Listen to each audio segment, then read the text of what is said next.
Soyons tous bénis dans le précieux nom de Jésus. Je voudrais rendre toute la gloire à Dieu pour sa grâce qui repose sur ma vie. J'aimerais personnellement nous encourager à travers un témoignage afin d'avoir une confiance totale à notre Créateur. Pourquoi? Parce qu'il nous connaît mieux que quiconque. Ce qui veut dire qu'il saura mieux répondre à nos besoins. En 2012, j'étais pratiquement à 6 mois et demi de grossesse quand je suis tombée malade et qu'on m'a diagnostiqué un excès de palu. Les docteurs avaient fait toutes sortes d'analyses, mais sans vraiment penser à un paludisme, parce que je n'avais pas été en Afrique pendant plusieurs années.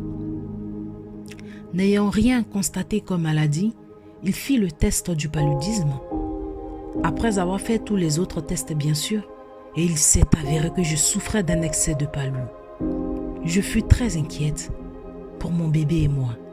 J'ai dit au Seigneur, « Père, ta parole me dit, le malheur atteint souvent le juste, mais l'Éternel en délivre toujours.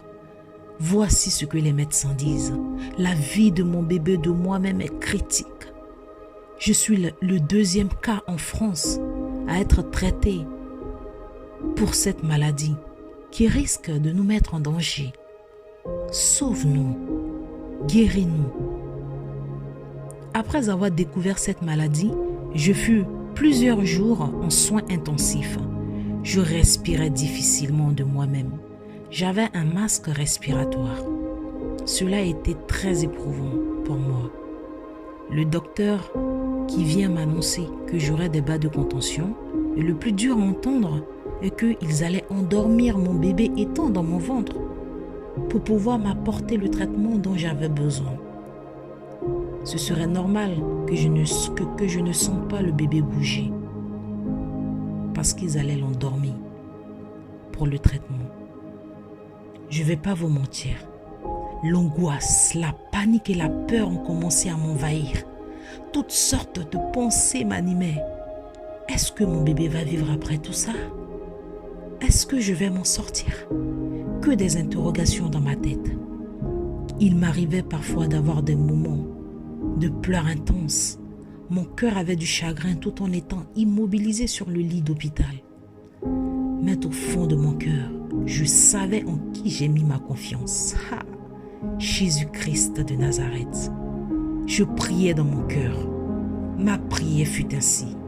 Seigneur, ta parole me dit, ceux qui se confient en l'Éternel sont comme la montagne de Sion. Elle ne chancelle point. Elle est affermie pour toujours. Affermis mes pas en me faisant retrouver la santé totale et complète au nom de Jésus. Je peux vous dire, j'ai vu la gloire de Dieu se manifester dans ma vie. Après plusieurs jours en soins intensifs, je retrouvais ma santé au fil du jour. Alors ils m'ont changé de secteur. L'infirmière venait dans ma chambre 2 fois par jour vérifier le rythme cardiaque du bébé.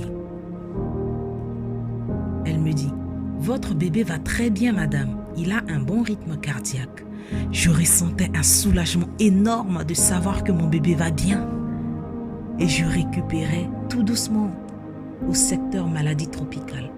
Là-bas, j'ai fait 4 jours. Ensuite, le docteur qui me suivait a fait les papiers pour m'assortir. Et je récupérais assez vite chez moi, jusqu'à ma date d'accouchement, été 2012. Waouh! Ce fut une date très spéciale pour moi et mon bébé. Enfin, on se verra pour de vrai. Par la grâce de notre Seigneur, j'ai mis au monde une adorable petite fille qui a toutes ses facultés, très bonne santé. Elle était contre moi pendant le pot à pot juste après la naissance. Je confiais mon bébé au Seigneur en chuchotant des prières. Aujourd'hui, toi qui m'écoutes, j'aimerais t'encourager de dire quel que soit ce que tu vis, comme épreuve, comme difficulté, laisse-moi te dire que la parole de Dieu dit qu'il a des projets de bonheur pour nous et non des projets de malheur. Alors invoque-le. J'aimerais que tu fasses cette petite prière avec moi de tout ton cœur. Faisons-la ensemble. Répète après moi. Seigneur Jésus, viens dans mon cœur. Je confesse de ma bouche que je suis un pécheur. Je me répands et je te demande pardon. Purifie-moi et rends-moi libre. Jésus, je crois que tu es le Fils de Dieu, mort pour moi sur la croix. Je crois que tu es ressuscité des morts et que tu reviens bientôt pour moi. Remplis-moi avec le Saint-Esprit. Aujourd'hui, je reconnais que je suis sauvé. Je suis né de nouveau.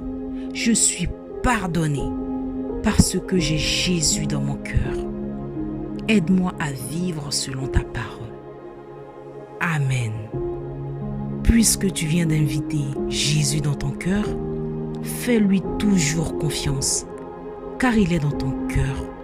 Maintenant, tous tes péchés te sont pardonnés, selon la parole de Dieu, dans le livre de Jean 20, verset 23. Soyons bénis dans le précieux nom de Jésus. Amen.